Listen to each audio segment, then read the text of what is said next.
warahmatullahi wabarakatuh. Kembali lagi bersama saya Sili Seri dengan yang 10 mahasiswi UIN Wali Songo Semarang. Dengan saya kembali membicarakan tentang kasus-kasus perceraian yang ada di Indonesia. Kali ini kita akan membahas tentang kasus perceraian di Kabupaten Indramayu. Sebelumnya yang terhormat kepada dosen saya yakni Bu Naila, selaku dosen mata kuliah saya di pendidikan anak dalam keluarga, dan Bu Nur selaku dosen saya juga. Dengan ini saya minta izin untuk mengajak teman-teman saya di sekitar sini untuk membicarakan tentang kasus perceraian yang ada di Indonesia ini, terutama yang akan kami bahas yaitu di Kabupaten Indramayu. Oke teman-teman semua, kali ini kita akan membahas secara saksama tentang perceraian pernikahan dini yang ada di Kabupaten Indramayu. Dan data-datanya dilampirkan dalam artikel Miftahuddin Azmi, yaitu penelitiannya yang dilakukan di Kabupaten Indramayu tersebut dengan subjek informan 5 orang istri atau 5 orang perempuan yang menikah di usia muda atau usia remaja sekitar umur 16 sampai 20 tahun, yang dimana seharusnya masih bersenang-senang kepada teman-temannya dengan bermain, dengan berbagai explore dunia. Oke, jadi kali ini kita akan membahasnya secara langsung. Oke, jadi pada artikel ini itu membicarakan kasus perceraian dini yang ada di Kabupaten Indramayu. Kasus perceraian ini melampirkan 5 informan, yang dimana 5 informan ini berbeda-beda kondisinya. Ada yang dia dinikahkan oleh orang tuanya karena hamil di luar nikah. Terus ada yang karena sudah terlanjur kenal keluarga satu sama lain, jadi orang tuanya memutuskan untuk menikahkan anaknya. Dan ada juga yang orang tuanya mengira dengan menikahkan anaknya ini bisa mengurangi beban ekonomi di keluarga, padahal tidak ya. Terus juga berdasarkan hasil wawancara yang dilakukan oleh Miftahuddin Azmi ini oleh 5 informan perempuan ini atau janda ini, mereka tuh pada kenyataannya juga bercerai. Akhirnya dengan perceraian gitu, tidak semulus seperti pernikahan muda yang ada di media sosial. Nah, yang pertama, mereka bercerai itu karena tidak ada kedewasaan diri pada masing-masing pribadi gitu. Contohnya itu tidak bisa menyelesaikan konflik secara dewasa gitu, karena kan di umur segitu ya kita masih kita masih berusaha untuk memuaskan diri gitu loh, dengan hasrat kita yang dengan bermain, dengan ini, dengan itu, tiba-tiba disuruh nikah, terus disuruh menghadapi konflik-konflik pernikahan yang memang di umur kita yang di umur 20 ke atas saja kita masih sulit untuk menghadapi permasalahan dunia kita, apalagi di umur 16 tahun, di 17 tahun, 18 tahun sudah dihadapkan dengan konflik pernikahan, yang dimana pernikahan itu antar 2 keluarga ya, seperti itu. Dan sebab lainnya itu perselingkuhan pastinya, apalagi di umur segitu perselingkuhan, belum bisa mengontrol pergaulan, apalagi yang dari kecilnya belum diajarkan akidah atau agama secara kental ya, untuk yang agama Islam. Terus sebab lainnya itu penghasilan yang rendah dan tidak bisa menafkahi secara keseluruhan gitu.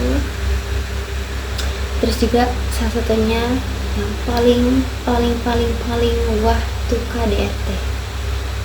Ya begitulah. Jadi dari pembahasan artikel ini bisa kita kaitkan dengan kitab, atau bukan dikaitkan, kita sinkronkan atau kita ambil solusi-solusi yang ada di kitab Tarbiyatul Aulad ini. Di kitab Tarbiyatul Aulad ini di bab atau di bagian anak adalah amanah dari Allah Subhanahu wa taala yang harus kita jaga gitu.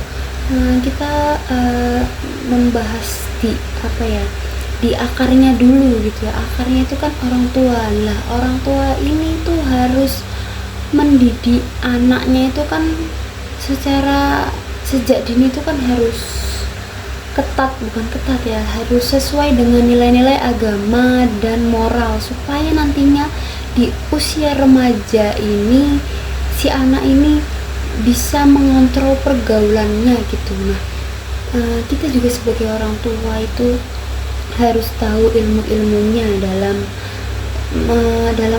membimbing anak supaya terkontrol pergaulannya seperti itu. Nah, di kitab Tarbiyatul Aulad ini memberikan cara-cara atau cara-cara untuk mendidik anak sejak dini supaya nanti tidak kebablasan gitu. Nah, yang pertama itu ada membiasakan anak mendengarkan kalimat-kalimat tauhid atau memahami kalimat-kalimat tauhid. Supaya apa? Supaya anak itu tertanam sejak dini rasa takutnya gitu. Rasa takut terhadap Allah. Misalkan, saya kalau berbuat ini nanti dosa, nanti Allah marah, nanti dihukum Allah. Pokoknya itu pasti, kalau kita membiasakan itu, cara-cara itu dengan sangat yakin, pasti nanti di usia remajanya itu pasti tertanam rasa takut gitu akan kebesaran Allah. Yang kedua, menanamkan kecintaan pada Allah. Itu sudah pasti ya, kita sebagai orang tua pasti harus mengenalkan cinta-cinta terhadap Tuhan gitu. Terus kecintaan kepada Nabi itu juga kita harus kenalkan kepada anak. Terus juga mengajarkan Al-Quran, terus mengajarkan akhlak baik. Kita harus mengajarkan kepada anak itu akhlak kepada guru, akhlak terhadap teman, terus memberitahu batasan-batasan terhadap lawan jenis, terus memberitahu batasan-batasan pakaian yang harusnya dipakai di luar dan di dalam. Itu harus kita tanamkan sejak usia dini, sejak kecil gitu, supaya nanti pas usia remaja tuh tidak seperti kasus-kasus yang ada di artikel ini gitu. Hamil muda, nikah muda, nanti ujungnya perceraian. Itu nanti dampaknya itu ke psikologi anak gitu. Nah, itu nanti nyambung kemana-mana. Dan yang terakhir itu memilih lembaga yang baik. Atau orang tua kan banyak pilihan ya, ada yang mau memasukkan anaknya ke pondok atau ke mungkin lembaga-lembaga atau sekolah-sekolah biasa yang bukan pondok. Itu boleh, tapi pilihlah lembaga yang baik. Berbicara tentang perceraian juga itu menyambung kepada kita teman-teman semua ini yang nantinya calon-calon akan mempunyai keluarga, itu juga kita harus memilih pasangan gitu, memilih pasangan sesuai agama gitu. Nah, pastikan langkah pertamanya itu kan kita harus apa? Nah, dalam kitab Tarbiyatul Akhlak ini dijelaskan langkah pertama dalam memilih pasangan itu kita harus berdoa. Pastikan kita muncul keraguan-keraguan dalam memilih pasangan, walaupun kita sudah kenal bertahun-tahun, sudah kenal secara keluarga gitu, dua keluarga sudah kenal, sudah oke. Nah, ternyata pas nikah itu baru muncul sifat laki-lakinya seperti apa, baru ketahuan gitu tiba-tiba selingkuh. Nah, kita itu pertama-tama yang harus kita ambil itu sebelum nikah itu yang pertama berdoa, sholat istikharah. Nah, itu cara yang paling menonjol di kitab Tarbiyatul Akhlak ini, yaitu sholat istikharah. Itu adalah salah satu cara yang efektif untuk mencegah keraguan yang ada di diri kita. Karena apa? Karena itu cara yang langsung menyambungkan kepada Gusti Allah, meminta jawaban langsung kepada Gusti Allah. Lewat apa? Nanti bisa diberi petunjuk lewat mimpi, diberi petunjuk lewat entah melihat langsung sifat jeleknya calon kita, seperti itu. Jadi semoga dari pembahasan bersama ini kita dapat mengambil sisi baik-baiknya dari apa yang saya paparkan kepada teman-teman semua nggih. Mulai dari jika video ini tersampaikan kepada orang tua di luar sana yang memang mungkin tradisinya di daerah tersebut memang nikah muda untuk anak-anaknya, untuk menghindari fitnah-fitnah, maka pilihlah calon menantu yang baik. Sholat istikharah juga nggak berlaku untuk calon pengantin saja, tapi calon mertua juga sholat istikharah juga boleh. Nah, jika video ini juga tersampaikan untuk para calon keluarga atau calon istri-istri dan suami di luar sana yang nantinya akan membangun keluarga, jadi kita harus dan perlu sekali memahami cara-cara membimbing anak, ilmu-ilmu tentang cara menanamkan akhlak anak sejak dini itu kita harus paham. Ya, seperti itu. Oke, sekian kupasan tentang kasus yang ada pada artikel ini. Saya memohon maaf apabila ada kata-kata berbelit atau kata-kata yang salah atau menyinggung para teman-teman sekalian, dan saya dengan rendah hati, dengan kecil hati meminta maaf yang sebesar-besarnya. Saya juga meminta maaf kepada Bu Naila dan Bu Nur apabila video ini kurang sempurna. Itu saya hanya mengajak teman-teman untuk lebih selektif dalam memilih pasangan.